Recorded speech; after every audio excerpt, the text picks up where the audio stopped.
Salut à tous, c'est Vince. On se retrouve aujourd'hui dans une nouvelle vidéo où je vais vous apprendre à détourer un objet pour le mettre sur un fond transparent.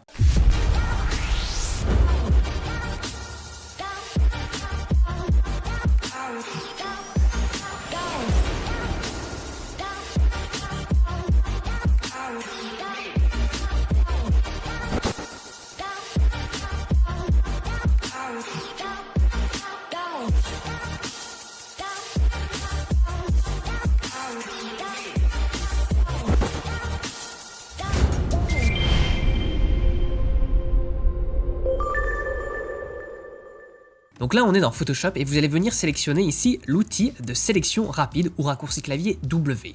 Ensuite, vous allez bien zoomer dans votre image pour bien voir ce que vous faites et pour être précis dans votre sélection. Et vous allez cliquer ici tout simplement, hop, et venir laisser l'algorithme travailler tout en l'aidant en cliquant plusieurs fois pour sélectionner l'ensemble de l'objet.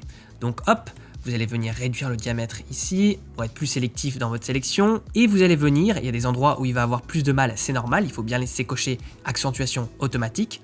Hop, ok, là il est arrivé. Là par exemple, on voit qu'il y a un petit bug ici dans la sélection. Vous allez laisser appuyer sur Alt, ça va transformer le centre de votre rond en un moins au lieu d'un plus et en fait ça va annuler la sélection en cours. Ok, là c'est pas mal. On va continuer le long de la cuillère. Hop, là il l'a prise en entière. Et donc là on voit ici par exemple qu'au milieu de la poignée de la tasse, il n'a pas réussi à faire la sélection. Donc soit on vient et on fait Alt et hop et on laisse appuyer sur moins.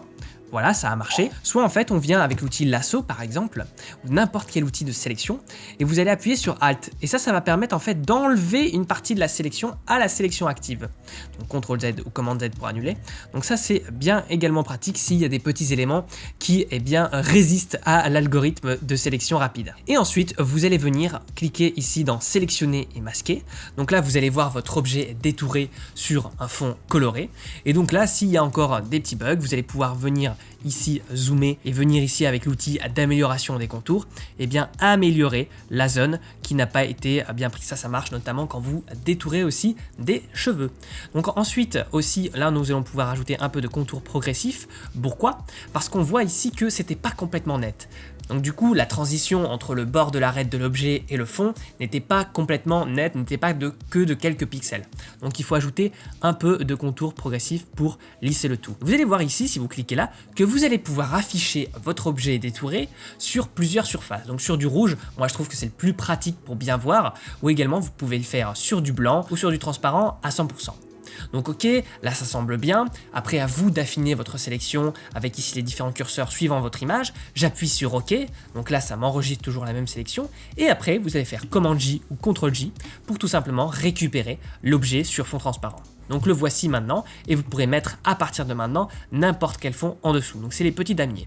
Comment on fait maintenant pour exporter cet objet et garder le fond transparent? Parce que si on l'exporte en JPEG, on va voir apparaître ces petits damiers, mais ce ne sera pas transparent quand vous allez l'ouvrir dans une autre application ou quand vous allez le mettre sur le net. Vous allez venir dans Fichier, Enregistrer sous. Et là, dans les formats de fichiers, vous allez venir sélectionner PNG. Pourquoi? Parce que le PNG va garder la transparence.